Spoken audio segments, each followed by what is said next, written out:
On today's menu at the Glow Diner, there has been a lot of times in my life where I have let myself be very excited and happy about things, where I've been called annoying or loud. I think it's completely normal to feel guilty for having fun or enjoying life when there are so many atrocities that are happening around the world right now. I want to talk about 2026 Winter Olympics gold medalist Alyssa Liu.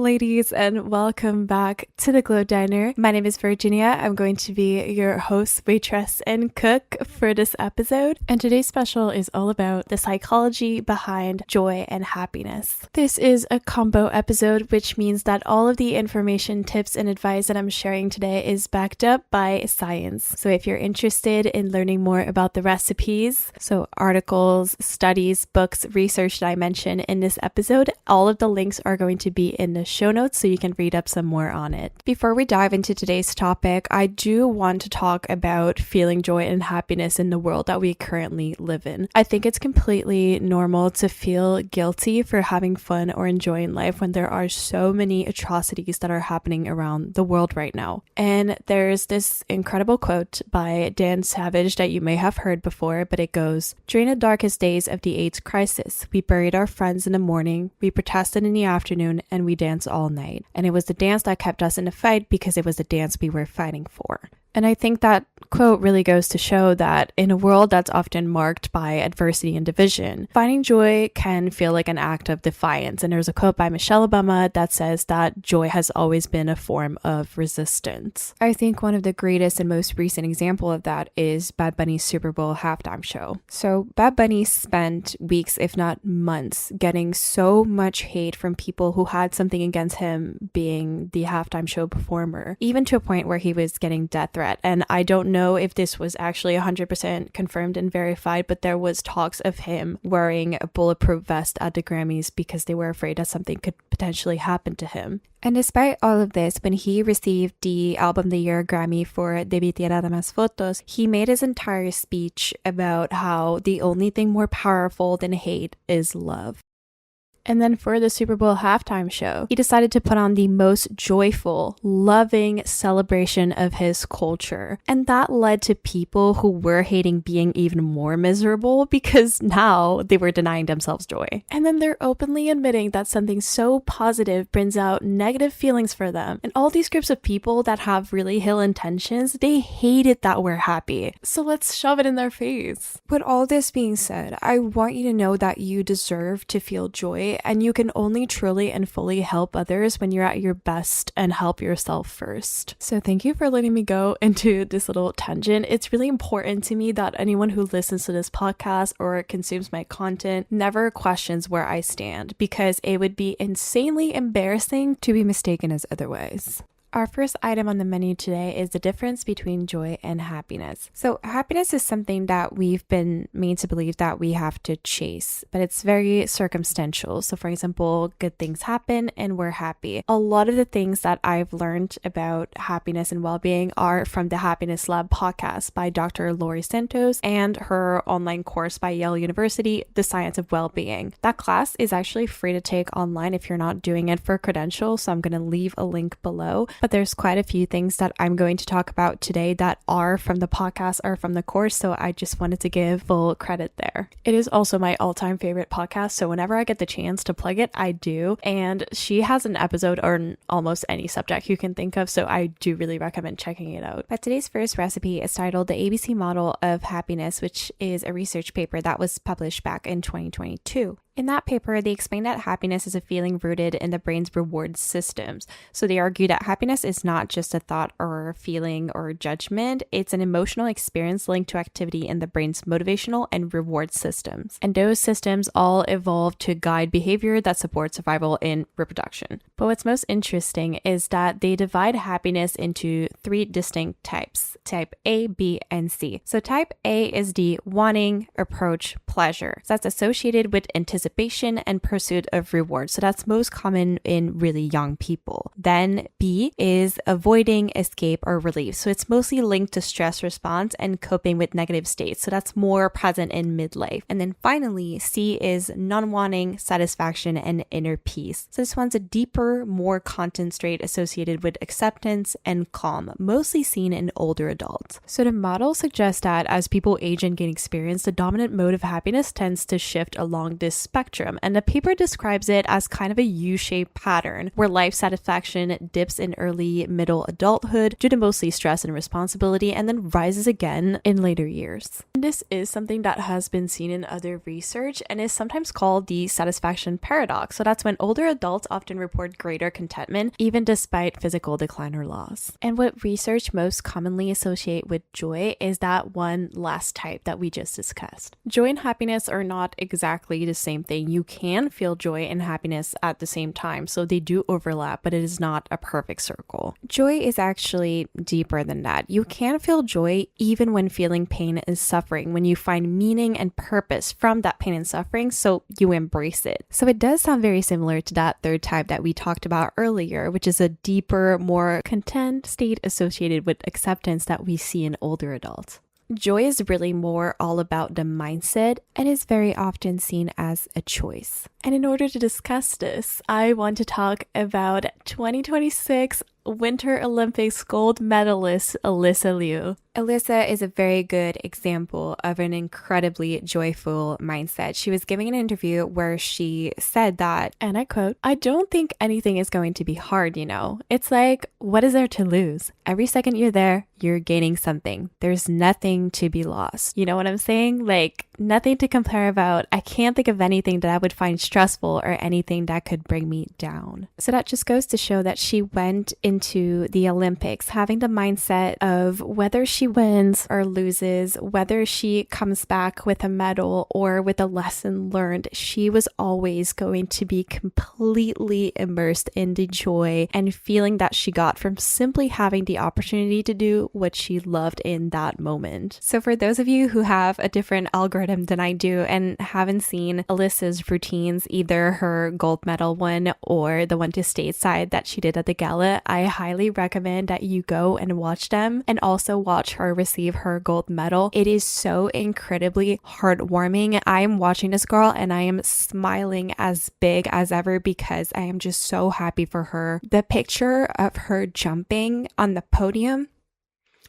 I want to make it my lock screen for everything. Like, this is the mindset that I want to have. This is the energy that I want to enter every single challenge that I face in my life from now on. Now, the best news that you will hear in this episode today is that it is absolutely possible to train your brain to have that mindset. And this finally brings us to our very first recipe for today's episode, all about neuroplasticity. And this is the brain's ability to change its structure and function in response to experience, learning, injury, or environmental input. And in contrary to what we used to believe, this is a lifelong ability, which means it's not only happening in childhood. So human brains physically change with experience, including emotional experiences. Practices like mindfulness, gratitude, and very positive experiences are shown to strengthen neural circuitry associated with positive emotion and emotional regulation. So joy is not just luck, it's something that we can cultivate. There are a few ways to train the brain, but today we're going to focus on meditation, gratitude-focused practice, and neuroplasticity-oriented training. I'm not going to go into too much details for meditation and gratitude because I feel like those are talked about a lot, but I will leave links to studies down in the show notes. For meditation, it is a controlled research study that compared different meditation practices and found that both mindfulness and loving kindness meditation are associated with increased day-to-day positive emotion, including joy. Whereas for gratitude, there's a lot of trials that have shown that joy-focused practices can actually increase the experience of joy and related positive emotions. What I want to spend more time on, though, is neuroplasticity-oriented training. So as I was doing research for this episode, I came across the Taking in the Good course. It is based on the work by psychologist Rick Hansen and the idea of positive neuroplasticity. The basic idea is that the brain naturally absorbs negative experiences quickly, but positive experiences tend to pass through without sticking. So the course is designed to help positive experiences stick to the brain. So from an evolutionary perspective, your brain evolved to notice threats, which means that it remembers criticism more than compliments, or it holds onto embarrassment more than praise. And how many times have I laid in bed at night, staring at the ceiling, thinking about one embarrassing thing I did years ago, not able to fall asleep because I literally feel my skin crawling, or just like overall a bad experience that I've had or something that's happened during my day. I feel like this is all I can think about, and this is called the negativity bias. So even when you do experience joy, appreciation, connection, or even success, your brain might register it briefly and then just move on. Whereas when it comes to negative experiences, it's really hard to move on from. So that specific course has for goal to teach people to deliberately install positive experiences into memory instead of just letting them fade.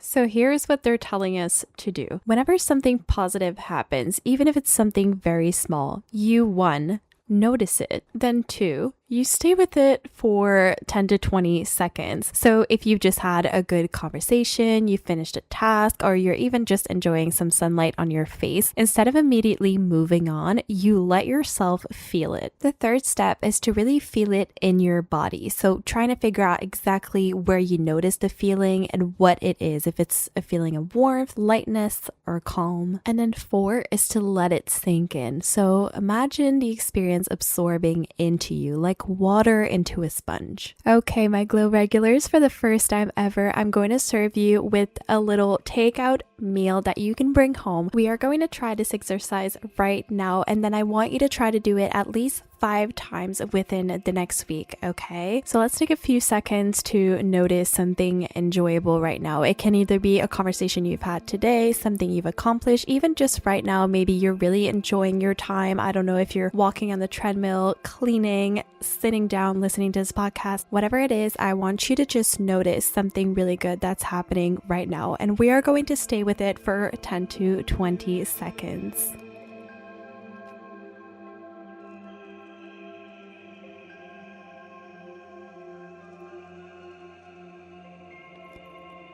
Perfect. I want us to take the time to really see where we are feeling it in our body. If you're comfortable right now, maybe you have your back comfortable on a pillow. If you are proud of yourself for a task you're accomplishing right now, maybe you feel it in your heart. I want you to really take the time to figure out where that feeling is coming from. And again, sit with it, know exactly where it is, what it feels like. And number 4, we are going to imagine that that feeling is absorbing into us and that we're really feeling it into our whole body now.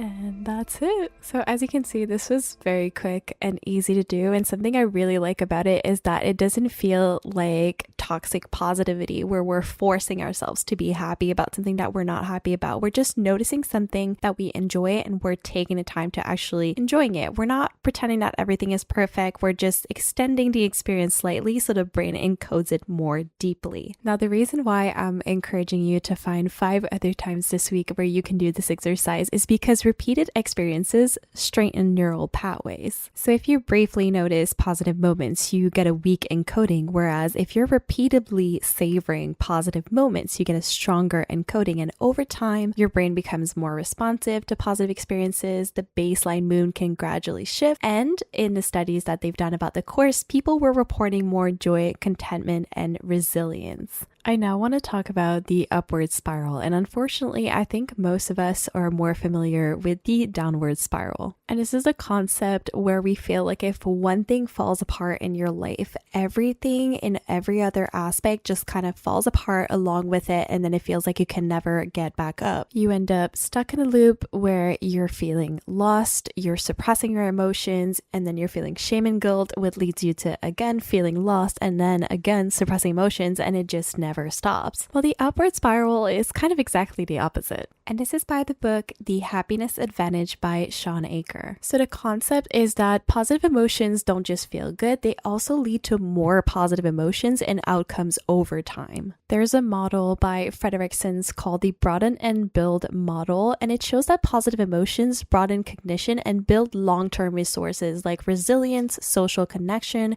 creativity, and others. All of this creates that self-reinforcing upward spiral where experiencing joy and positive emotion makes future joy and adaptive behavior more likely. There's a very popular belief that people that are happy and joyful are this way because they have so many more opportunities or good experiences. But we have it completely backwards. It turns out that very positive brains actually lead to more opportunities because those are people that are able to be more productive, creative, and etc. Here are a few statistics, and as always, the studies are going to be in the show notes, saying that happier people are about 31% more productive. Optimistic salespeople outsell pessimistic ones by 56%. Positive states are linked with faster and more accurate performance, and happy workers are more likely to be promoted and engaged. So although not all these studies are directly pointing to causation, I think it's still a very interesting correlation. So although joy does increase likelihood of opportunity, it does not necessarily guarantee it, but something I think is really great to look at is that joy doesn't just affect you internally, it also affects everybody around you. Research in social psychology talk a lot about the concept of emotional contagion. Elaine Hatfield is an incredible researcher who has a lot of foundational work on this concept. There is a ton of research in social psychology that talks about how humans unconsciously mimic facial expressions and tone, and that's a whole other subject for another day, but this can synchronize to emotional states as well. So studies show both negative and positive emotions spread through groups. Evolutionary, we're wired to pick up signals from others.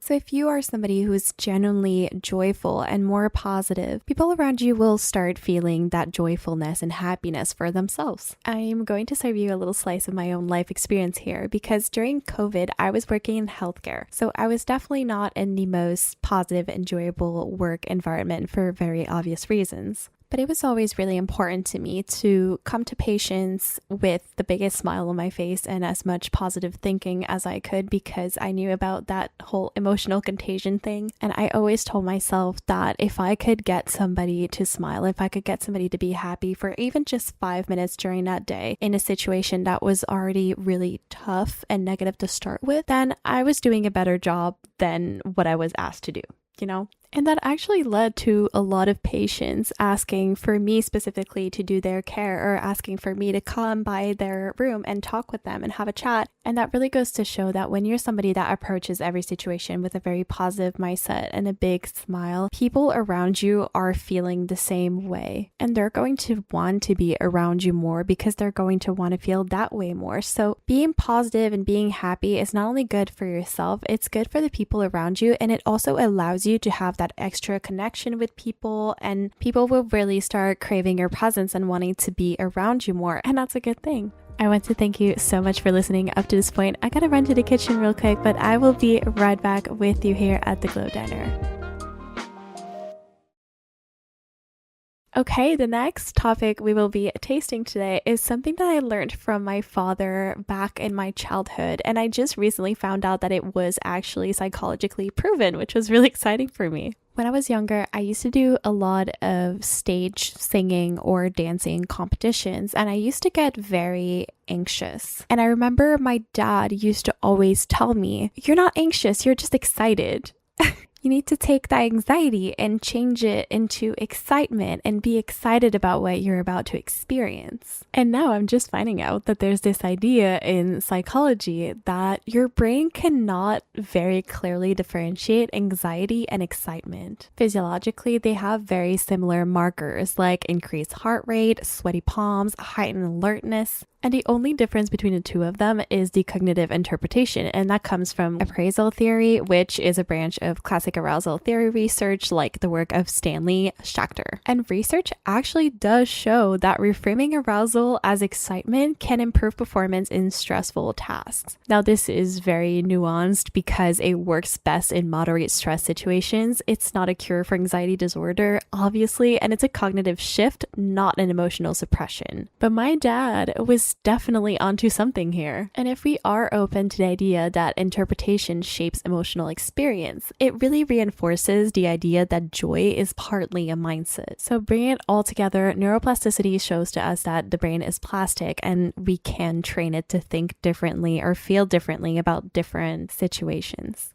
Positive emotions and a positive mindset really broadens our thinking, and broadened thinking builds long-term resources. We also now know that emotions spread socially and that your happiness leads to other people's happiness when they're around you, and interpretation shapes emotional experience. With all that being said, joy is not just naive optimism. It's a trainable orientation that influences cognition, physiology, and relationships. It's really all about having a very strong mindset where you're taking the time to appreciate every little joyful and happiness moment in your life, and where you see more difficult situations as a way to learn and grow. You enter challenges knowing that you have nothing to lose, because worst case scenario, you're in the same situations that you are in right now, so you might as well try it and enjoy while you're at it. And just so we're very clear, this is not about toxic positivity where we're forcing ourselves to be happy about every situation. You can feel sad, you can feel anxious. Those are completely normal emotions, and you should feel them just as much. But I think it comes back to the mindset of being able to be positive about things and always kind of focusing on the silver lining. And this leads me to a little bits of a conversation that I want to have right now that is not as science heavy as the rest of the episode, but it opens up the door to it, so I thought I would mention it. I think a lot of the humor that we see online nowadays is very self-deprecating. And I've had people in the past in my life that for some reason made every negative experience a competition. If I was tired, they had gotten less sleep than me. If I was hungry, they hadn't eaten today. And it was just always kind of like this competition of who had it worse. And it really normalized that in my head for the longest time, where I felt like there was something rewarding about being more miserable than everybody else. And I feel like that's just such a toxic way of looking at things and being with people around you, because it really dismisses anything that everybody's going through. And I think that we've started using negativity as a way to connect with others. I can say for myself, it's happened quite a few times, and it's something that I've been actively working on. So it happens less and less, but it's happened quite a few times that a conversation would go silent, or there was just not a conversation. And my automatic response was to go like, I'm so tired.